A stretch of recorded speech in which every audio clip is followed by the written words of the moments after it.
গত 26শে মে বাংলাদেশ এবং ভারতের উপকূলীয় অঞ্চলে আছড়ে পড়েছিল রিমাল সাইক্লোন।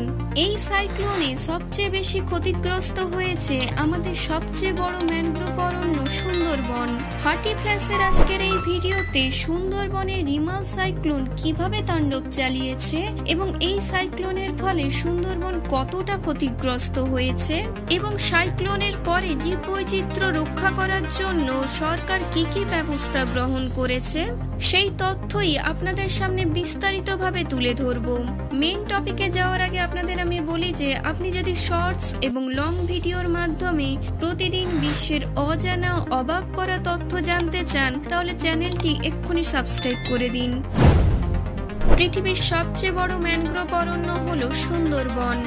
1997 সালে ইউনেস্কো সুন্দরবনকে ওয়ার্ল্ড হেরিটেজ সাইট হিসেবে স্বীকৃতি দিয়েছে। জীব বৈচিত্র্যে সমৃদ্ধ সুন্দরবনের 1874 বর্গ কিলোমিটার জুড়ে রয়েছে নদী নালা ও বিল মিলিয়ে জলাকীর্ণ অঞ্চল।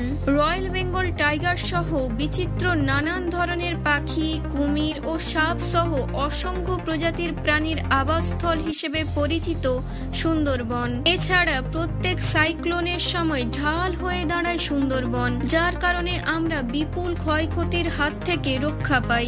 কিন্তু আর সেই সুন্দরবনে রিমাল সাইক্লোনের তাণ্ডবে বিশাল ক্ষয়ক্ষতি হয়েছে। 36 ঘন্টা ধরে রিমাল সাইক্লোনের প্রভাবে জোয়ার জলোচ্ছ্বাসে প্লাবিত হয়েছে গোটা সুন্দরবন।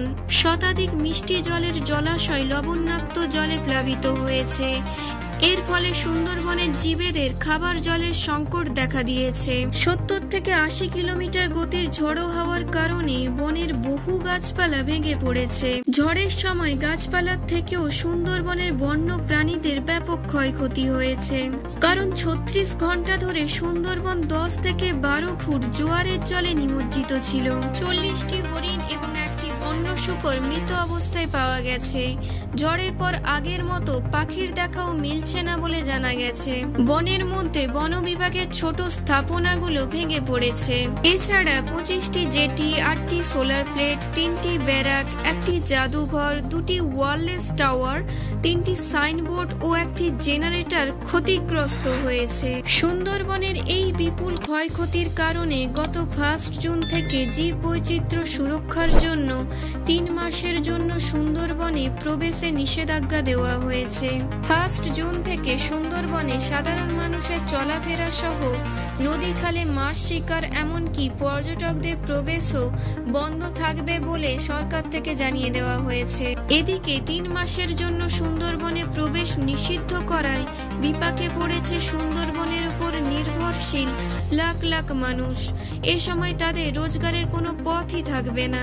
জেলা প্রশাসন সূত্রে জানা গেছে সুন্দরবনে প্রবেশ 3 মাস বন্ধ থাকবে। তবে এই সময়ে জেলেদের মৎস্য অধিদপ্তরের মাধ্যমে খাদ্য সহায়তা দেওয়া হবে।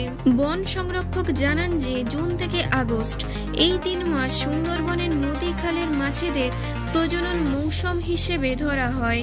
এই 3 মাস সুন্দরবনের নদী ও খালে থাকা বেশিরভাগ মাছ ডিম ছাড়ে। এছাড়া এই সময়ে বন্য প্রাণীদেরও প্রজনন মৌসুম। এই 3 মাস কোনো পর্যটক বা জেলেরা যদি সুন্দরবনে প্রবেশ না করে তাহলেই জীব বৈচিত্র্য বজায় থাকবে। রিমাল সাইক্লোনের তাণ্ডবে সুন্দরবনে প্রাণী ও জীব বৈচিত্র্যের যে ক্ষতি হয়েছে তা প্রজননের মাধ্যমে দ্রুত কাটিয়ে উঠবে। সুন্দরবনে রিমাল সাইক্লোনের প্রভাব সম্পর্কে আপনার কাছে যদি আরো কোনো তথ্য থাকে তা আমাকে একটি কমেন্ট করে জানান। আর যদি ভিডিওটি ইনফরমেটিভ লেগে থাকে তাহলে একটি লাইক আর শেয়ার করে দিন। আর প্রতিদিন শর্টস এবং লং ভিডিওর মাধ্যমে পৃথিবীর অজানা অবাক করা তথ্য জানতে চ্যানেলটিকে সাবস্ক্রাইব করুন।